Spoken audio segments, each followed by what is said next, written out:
Bonjour, je vous retrouve aujourd'hui pour ce jeudi saint et je ne vais pas partager avec vous ni un temps de prière ni une prédication classique, mais je vais de nouveau avoir avec vous un temps de narration ou de réflexion spirituelle un petit peu différente.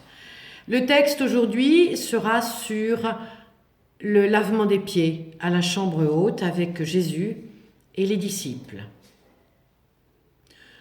2 avec Jacques et Pierre, 3 avec Jean, Judas, fils de Jacques, 4, 5 avec Barthélemy, 6 en comptant Matthieu, 7 l'autre Jacques, 8 avec André, 9 avec, avec Thomas, 10 avec Philippe, 11 en ajoutant Simon le Zélote, 12 avec Judas l'Iscariote, 13 avec Jésus notre Rabbi, 14 et 15 avec Nicodème notre hôte et maître de maison et sa femme Mérave, 16 et 17 avec leurs 2 fils Jacob et Élie, 18 en comptant le rabbin de notre quartier Nathan et son élève Jérémie, 19. Puis 20 avec Rachel, la mère de Jacques et son mari Zébédée, 21 puis 22 et 23 avec Marthe et Marie, puis Lazare, 24, 25 avec l'autre Marie, sa mère, et Marie de Magdala, celle qu'il aime, 26, et 27, bien sûr, avec moi, Rachel, la servante de toute la maisonnée. Mais moi, vous le savez ou vous devez vous en douter, je ne compte pas. Bon, cela nous fait donc, si je récapitule le tout, un total de 27, toujours en me comptant.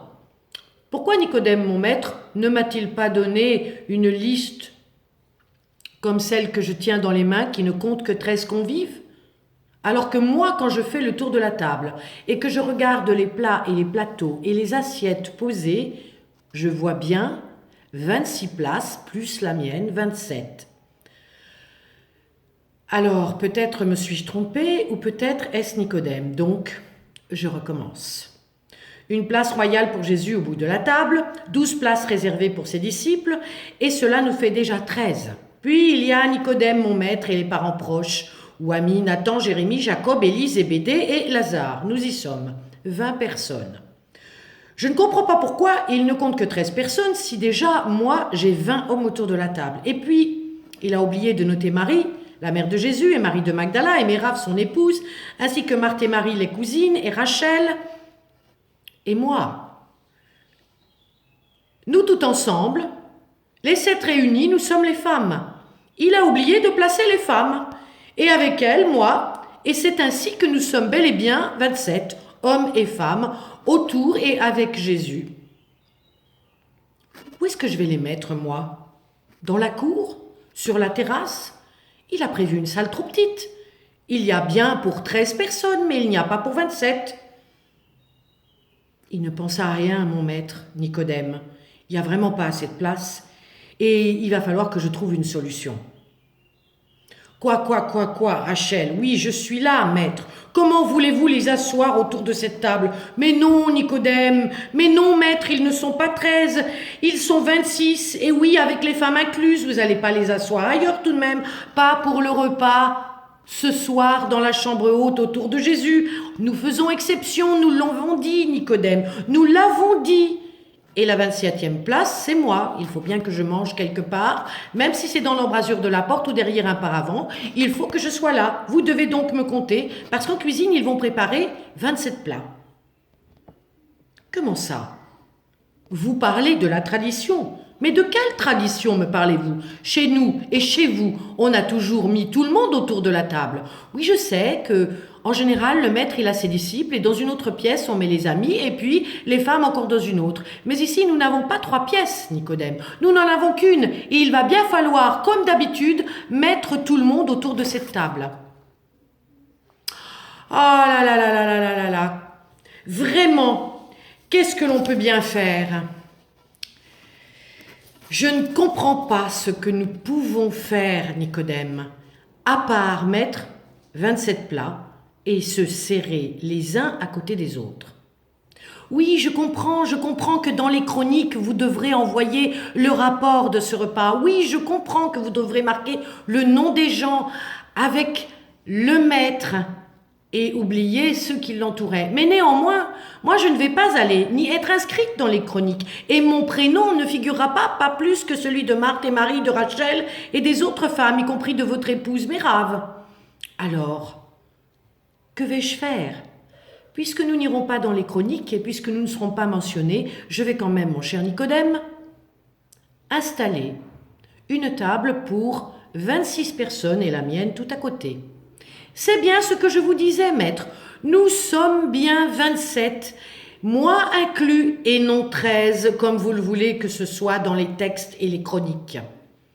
Allons, maître, je travaille pour vous depuis plus de 20 ans. Je n'ai eu jamais autant de problèmes à dresser la chambre haute pour la Pâque que cette fois-ci. Vous vous en rendez compte. Mais voyez vous-même, vous n'avez pas prévu assez d'espace ni de place. Mais je comprends, Nicodème, mais c'est une Pâque exceptionnelle qui se prépare avec Rabbi Jésus. Ah, ça change quoi que Jésus soit là ? De toute façon, nous allons manger avec lui, c'est très simple. Comment, vous n'avez pas prévu ? Pour les femmes d'un certain âge et d'un certain rang, c'est possible, mais pas pour les autres. Ah oui, et vous comptez les installer où ? Et qui vous dit, maître Nicodème, que notre vieille et fidèle servante ou gouvernante n'a pas elle aussi envie de s'instruire auprès de notre ami Jésus ? C'est que, voyez-vous, je n'ai pas très envie de passer la soirée derrière mon paravent, sur mon petit tabouret, dans l'embrasure de la porte ou sur la terrasse. Je compte bien écouter, m'approcher, et sans doute que vos filles, vos amis et vos épouses le voudront aussi. Tout le monde désire apprendre. Tout le monde désire se cultiver, et Rabbi est un puits de science. Il enseigne tellement bien. Maître Nicodème, on ne reçoit pas Jésus tous les jours, et aujourd'hui c'est le repas d'ouverture des fêtes de la Pâque, et notre maître à tous est là ce soir. Je dis bien notre maître à tous. C'est comme pour vous un bon repas, sans doute. Mais moi, je ne veux pas en manquer une miette. Et je ne mangerai pas comme les petits chiens non plus les miettes qui vont tomber de la table. Donc, 27 personnes, moi inclus, qui vont vouloir manger, boire, partager, se réjouir et apprendre. Qu'est-ce qu'il y a de mal à vouloir être enseigné quand on est une femme ? Oui, maître, j'y vole, j'y cours, je cours dans votre cellier, je vais me faire aider, bien sûr, et trouver ce qu'il faut pour installer une table digne de ce nom, pour que tout le monde puisse manger, boire et se réjouir. Et finalement, vous aurez vite fait de changer d'avis. Vous verrez, ce sera une soirée magnifique qui rentrera dans l'histoire de chacun et qui restera pour toujours gravée dans nos mémoires. Et moi, comme d'habitude, dans l'embraseur de la porte, entre la chambre haute et la terrasse, de là, je vais m'installer, un peu plus près que d'habitude, mais je pourrai continuer de superviser le service, maître, le repas de ceux et celles qui m'aident et qui vont aussi écouter le maître. Vous comprenez ? C'est pourtant simple. 27 places, moi inclus, et non pas 13. Rachel, s'il te plaît, il te faudrait venir aider, ma petite.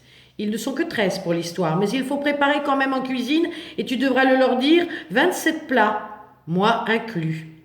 Et ce, pour la chambre haute. Non, je ne sais pas comment on va faire. Demande-le à Elia et demande-lui de venir nous aider, s'il te plaît. Oui, lui, il sait. Il sait où se trouvent les choses et comment faire pour organiser tout ce dont on a besoin. Fais ce que je te dis, écoute ce qu'il te dira et va parce qu'ils vont être là dans moins de 2 heures. Et on n'a pas beaucoup de temps pour préparer tout ça. Et c'est ainsi que commença le fameux repas de la chambre haute chez maître Nicodème, celui-là même où tant de choses arrivèrent. Nous n'avions pas mis longtemps à préparer la salle d'hôte.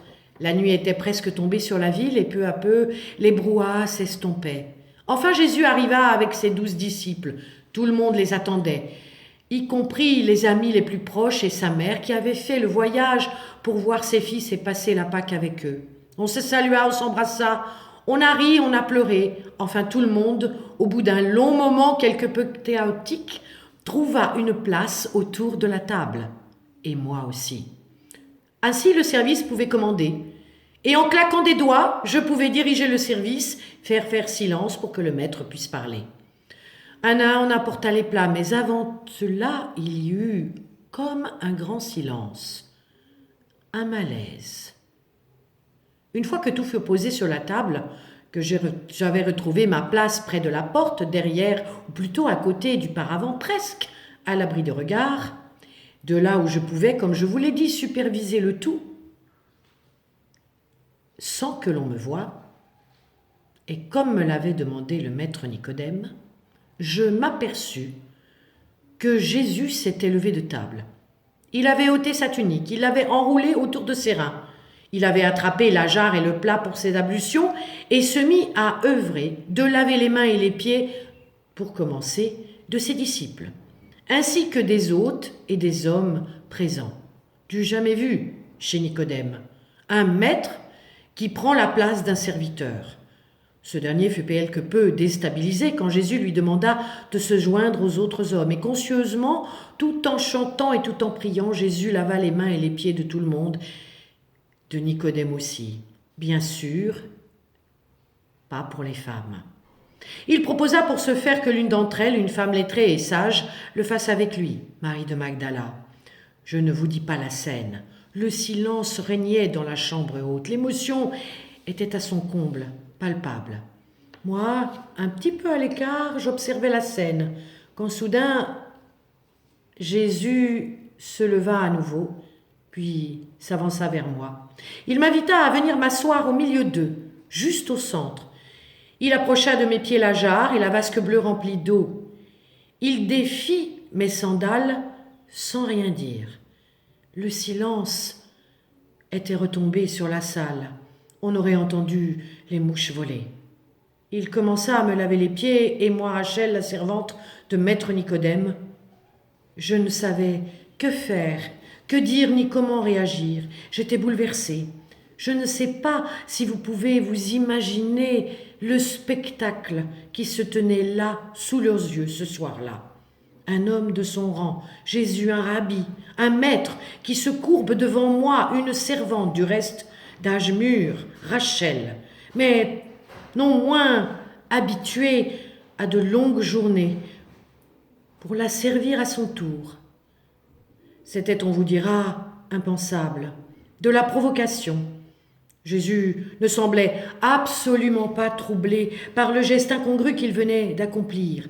En fait, je pensais au fond de moi qu'il venait de faire voler en éclats toutes les traditions, toutes les lois mosaïques, tout le carcan de nos vies bien réglées.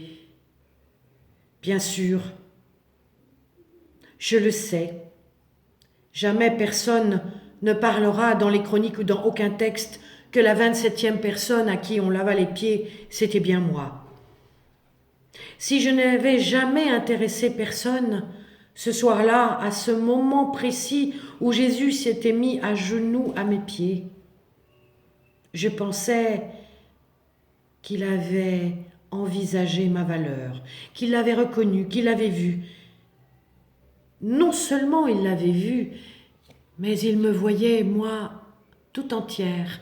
Rachel, la servante de maître Nicodème, servante certes, gouvernante sans doute, cuisinière et lingère en même temps, ayant élevé les enfants, dirigé d'une main de maître sa maison au service de tout le monde, amie, confidente, mais néanmoins, il n'oubliait pas qu'avant tout, je portais un nom, Rachel, et que j'étais une femme, être humain, à part entière, avec mes qualités et mes défauts, mes humeurs, mes joies et mes peines.